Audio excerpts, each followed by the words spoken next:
Hello and welcome to Nifty Noodles Crafting. Today I'm going to show you how to make a 3D card which will end up looking something like this. I would call it an open-ended box cube card with side topper. The wonderful thing about this is that it will fold completely flat for posting, and this size that I'm going to make today will fit into a standard 6" by 6" envelope, but because it is like cube shaped, it will stand up and it's highly decorative on all four sides with space for your sentiment and a little bit of decoration on the inside as well. This card was made using Nutcracker from Knitwit Collections. I have made this in different styles, a very small, it's almost, well, it will fit in I'm on centimetres now, 12 centimetre by 12 centimetre, a 5" by 5" envelope. And this is a little diddy Christmas card using a Lily of the Valley art sheet image that I have cut out, Eliza Horton Crafts sentiment, stamped and layered sentiment, and some quite old Lily of the Valley papers that I found in my Christmas drawer. And that is a cute little one for any dog lover. Similarly, back to the 6" by 6", birthday card, get well soon card, anniversary card that will suit pretty much any occasion. Yes, flowery, so female based, but you could easily find a topper and papers and turn it into a male themed card as well. So very, very easy to do.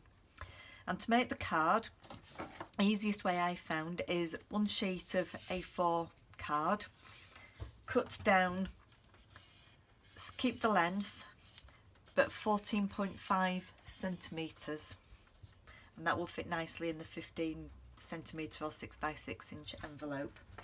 And to make the shape of the card, take your scoreboard and simply score at 7, 14, 21 and 28 centimetres.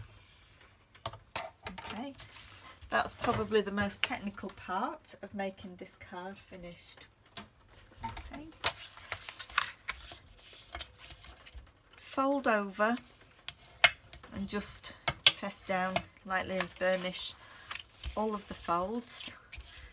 When you're doing this, make sure that your card is perfectly lined up along the edges. Using a scoreboard is the easiest way, obviously, to do this. Get your measurements spot on, get your folds in the right places. So there we have the basis of our box card, and that will fold round together, and your little flap left over will be used to glue it together. Okay, so that's the hard bit finished.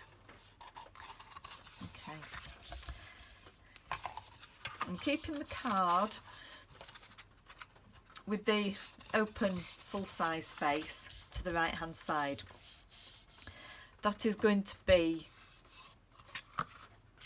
that side of the card. Now I have already designed, printed and cut out some papers from Knitwit Collections digital download called Geraniums, and the colours on here are just, oh, they're amazing, they're beautiful. And I've used different colours, the pale green ginghamy type of check flowers, the geraniums.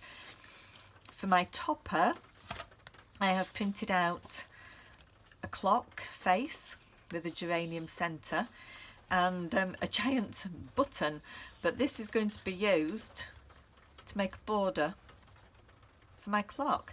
So the great thing about your digital images is that you can resize them.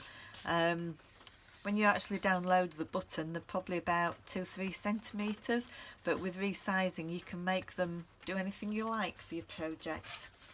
Also, in terms of having a sentiment or a greeting on the back part of the card that you're going to write on yourself, I've already pre-printed here, sending you the happiest of birthday wishes.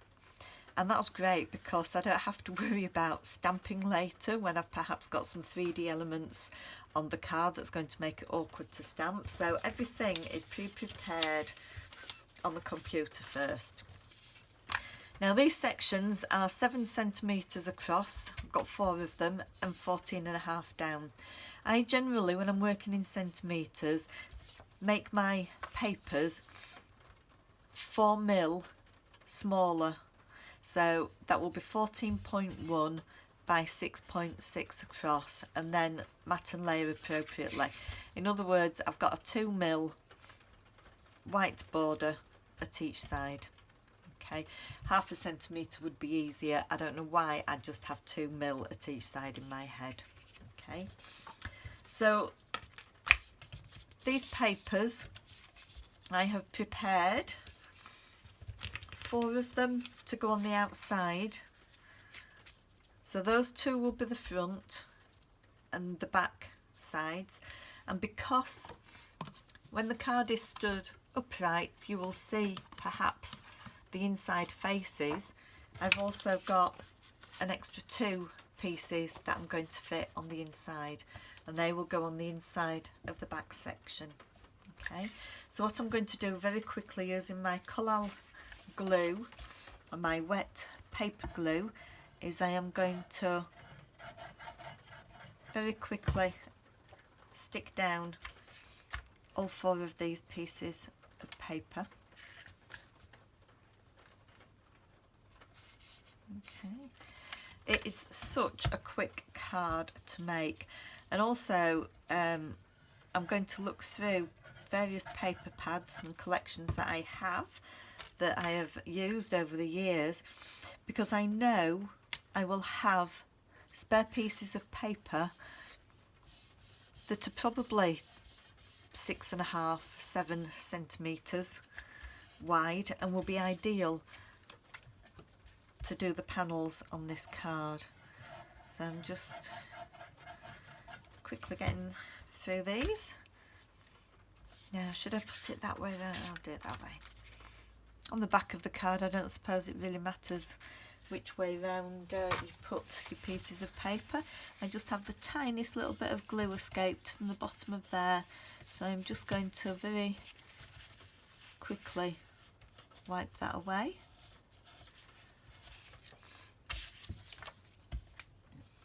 Okay.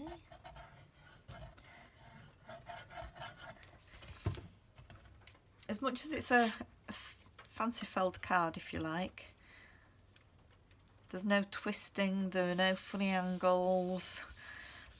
The only cutting you're doing is one cut at your 14.5, so it is so incredibly easy and yet very effective. Okay, so I've got my 4 pieces of paper on there. If I turn it over, when I position my card, I want to put these 2 on those insides so that the bits that face you are still decorated. You don't have to do that. I mean, I think it's just me wanting to make sure it looks as professional as possible and that I've got all bases covered. Just finishes your card off, I think, to put the bits inside as well. This is so easy. I can see myself making loads of these for Christmas cards. Okay.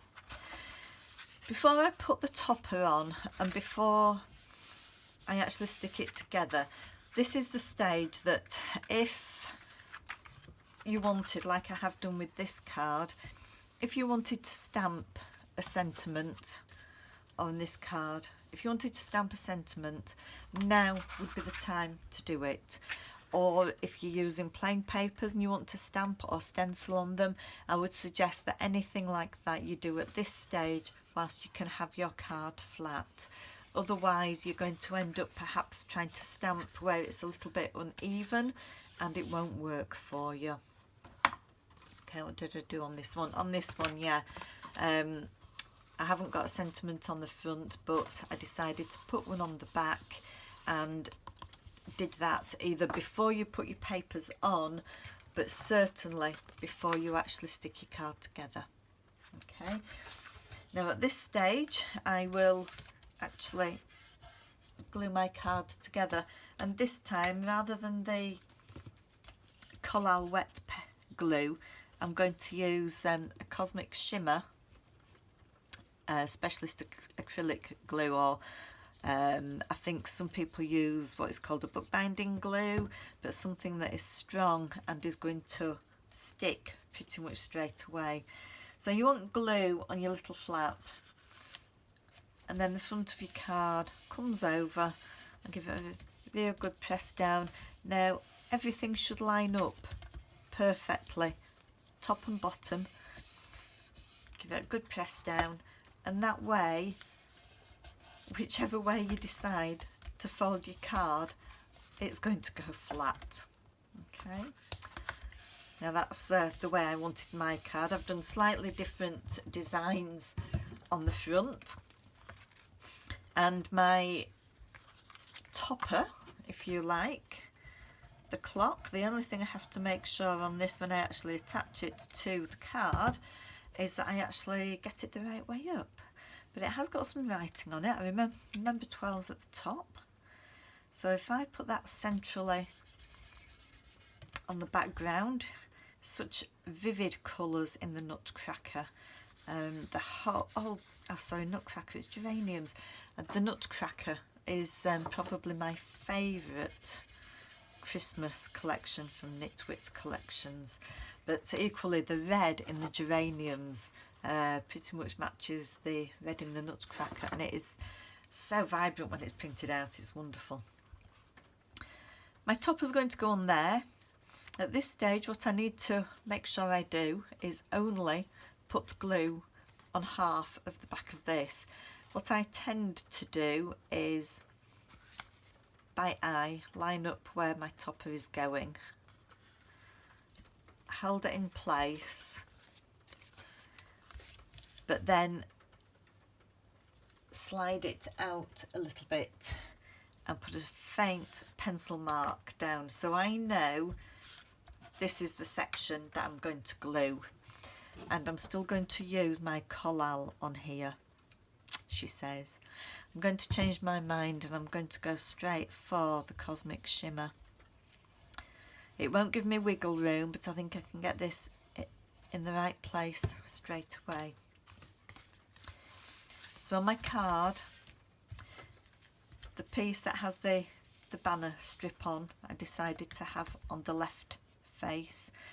So I am going to very carefully position that where I hope is pretty much dead centre. Give it a good press down, open it up, and I've got no glue pin out of there, so that's brilliant. Okay, and there is the finished card. I hope you can see that okay. View from the top. Okay, it's difficult to get this on camera. You can see hopefully there the two inside faces that have got the decorations on. The clock face is on the front. You've got lovely geraniums there and a nice banner strip down. A sentiment on the back, and with Knitwit Collections you always get what's called a paint chip, which has a sentiment on. This one, thoughts of you always make me smile. Gosh, how nice is that? And examples of some of the papers that are in the collection, but I love the paint chips, and they were just made for cards like this to incorporate somewhere in your design. So that's your box cube shaped card with topper. So thank you for watching. Have a go. I'd love to see what your projects are like, or leave me a comment, but thank you very much.